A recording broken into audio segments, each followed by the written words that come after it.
Breaking news. Deputy CM Janasena అధినేత పవన్ కళ్యాణ్ ఒక్కసారిగా తన రూటు మార్చారు.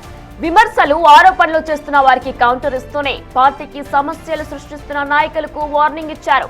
ప్రొఫెసర్ నాగేశ్వర్ చేసిన పొలిటికల్ కమెంట్స్ పై తీవ్ర స్థాయిలో మండిపడ్డారు. జగన్ ను జైలుకు పంపాలని తను కోరినట్లు నాగేశ్వరరావు చెప్పడంలో ఉన్న లాజిక్ ఏంటో అర్థం కావట్లేదన్నారు. జగన్ జైలుకు వెళ్తే తనకు లాభం చేకూరుతుందనడం పిచ్చి లాజిక్ అని అన్నారు. చంద్రబాబు జైలుకు వెళ్లినప్పుడు తాను ప్రయత్నిస్తే సీఎం అయ్యేవాడిని కదా అని ప్రశ్నించారు. అయినా అది తన సిద్ధాంతం కాదని అన్నారు. శత్రువు బలంగా ఉన్నప్పుడే కొడతా, బలహీనంగా ఉన్నప్పుడు కొట్టనని అన్నారు. కొన్ని టీవీ ఛానల్స్ ఉంటాయి, వాళ్ళు బెదిరిస్తూ ఉంటారు. ఇప్పుడు మొన్నేదో సివిల్ సప్లైస్ గురించి ఏదో న్యూస్ వస్తుంటే విచిత్రమైన, ఇందాక చెప్పాను కదా, బయట డోర్ తెరవడు, మనకి లోపల డోర్ తెరుస్తాడని. ఒక జనసేన నాయకుడు ఇంకో జనసేన నాయకుడు ఆ టీవీకి లీడ్ ఇచ్చాడు. నాకు అది కూడా తెలుస్తూ ఉంటుంది. ఏం మాట్లాడతాం? సివిల్ సప్లైస్ ఏదో రైస్ ఇట్లా ఉంది, అది ఇదని మాట్లాడితే నాకు ఆశ్చర్యం కలిగింది.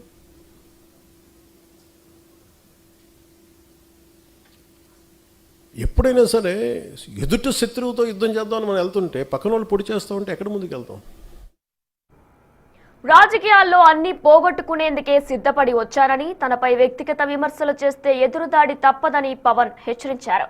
కొన్ని వెబ్సైట్లు, సోషల్ మీడియా హ్యాండిల్స్ పరిధి దాటి ప్రవర్తిస్తుంటే ఊరుకునేదే లేదని, తన మౌనం బలహీనత కాదని తేల్చి చెప్పారు.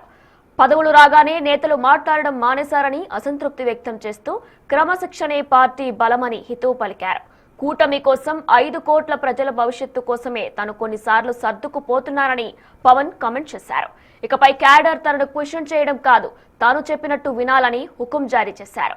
ఏపీ బీజేపీ ఎమ్మెల్యేల వైఖరిపై పవన్ చేసిన ఘాటు వ్యాఖ్యలు ఇప్పుడు రాష్ట్ర రాజకీయాల్లో పెను సంచలనంగా మారాయి.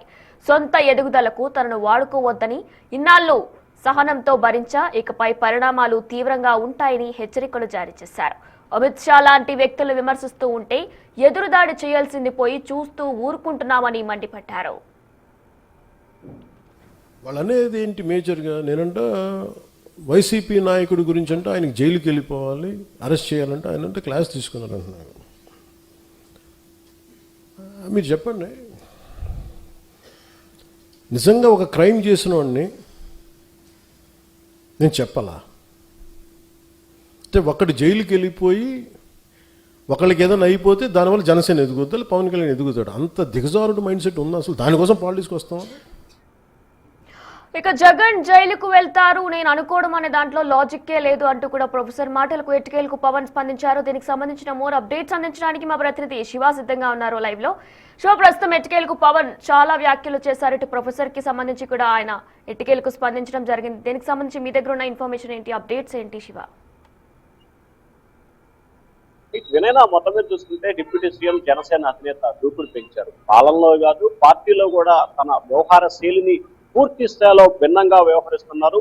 దశాబ్ద కాలం పాటు మీరు చేసిన తప్పు ఒప్పులను అన్నింటినీ భరించాను, ఇక భరించే శక్తి ఓపిక తనకు లేదు, ఇక కఠినంగా వ్యవహరిస్తానని చెప్పి కూడా డిప్యూటీ సీఎం పవన్ కళ్యాణ్ కీలకమైన వ్యాఖ్యలు చేస్తున్నారు. తాజాగా చూసుకుంటే ఏదైతే లైంగిక వేధింపులు ఆరోపణలు ఎదుర్కొంటున్న ఆరోప శ్రీధర్కి సంబంధించి కావచ్చు, లేకపోతే పోలవరం ఎమ్మెల్యే బాలరాజు వ్యవహార శైలికి సంబంధించి కావచ్చు, నిన్న జనసేనకి సంబంధించి ప్రొఫెసర్ నాగేశ్వర్ చేసిన వ్యాఖ్యల విషయంలో కావచ్చు చాలా ఘాటుగా రిప్లై ఇస్తున్న పరిస్థితి కనిపిస్తా ఉంది. ప్రతి సమస్యని ఎక్కడికక్కడే చెక్ పెట్టే దిశగా డిప్యూటీ సీఎం అడుగులు వేస్తున్నారు. జగన్ అనే వ్యక్తి జైలుకి వెళ్తే జనసేనకి పవన్ కళ్యాణ్కి ఏమైనా లాభం చేకూరుతుందా? అసలు ఎటువంటి లాజిక్ లేని కామెంట్స్ ఎందుకు విశ్లేషకుల హోదాలో ఈ రకమైన వ్యాఖ్యలు చేస్తున్నారో అర్థం కావట్లేదని చెప్పి పవన్ కళ్యాణ్ వ్యాఖ్యలు చేశారు. అలాగే కాదు, కార్యకర్తలు నేతలు తీరు మార్చుకోవాలి, తమ కూటమి ప్రభుత్వంలో ఉండే ప్రభుత్వం చేసిన తప్పొప్పులని మన జన సైనికులు ప్రశ్నించడం సరైన విధానం కాదని చెప్పి కూడా ఘాటుగా రిప్లై ఇచ్చిన పరిస్థితి కనిపిస్తా ఉంది.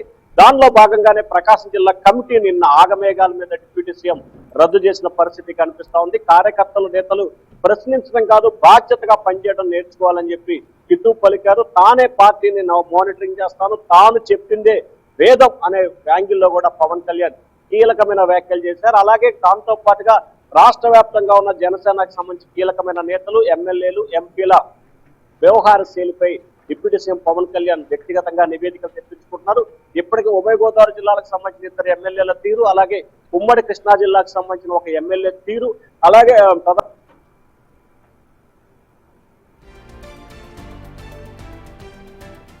Right Shiva, thanks.